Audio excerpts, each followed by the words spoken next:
Taste the Daily.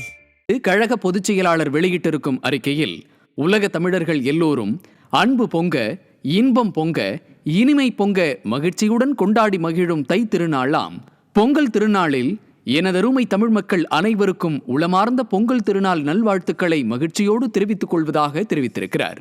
மேலும் மக்கள் அனைவரும் பொங்கல் திருநாளின் முதல் பண்டிகையாக போகி பண்டிகையை தொடங்கி தைப்பொங்கல், மாட்டுப்பொங்கல், காணும் பொங்கல் என 4 நாட்கள் விமர்சையாக கொண்டாடி மகிழ்வார்கள் என குறிப்பிட்டுள்ளார்.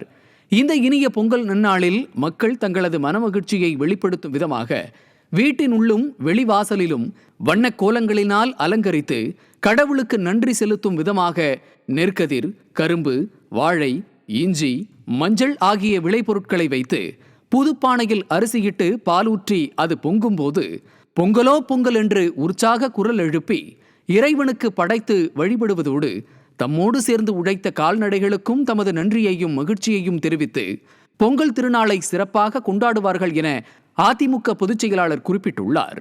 மேலும் மக்கள், உழவர் பெருமக்கள் வாழ்வில் ஏற்றம் பெற்றிட வேண்டும் என்ற உன்னத நோக்கத்தோடு அதிமுக ஆட்சி காலங்களில் விவசாய பெருமக்களுக்கு எண்ணற்ற திட்டங்கள் செயல்படுத்தப்பட்டுள்ளதோடு நலத்திட்ட உதவிகளும் வழங்கப்பட்டு விவசாயிகள் அனைவரும் மகிழ்ச்சியோடு வாழ்ந்து வந்ததை கழக பொதுச் செயலாளர் பெருமையோடு நினைவு கூர்ந்துள்ளார்.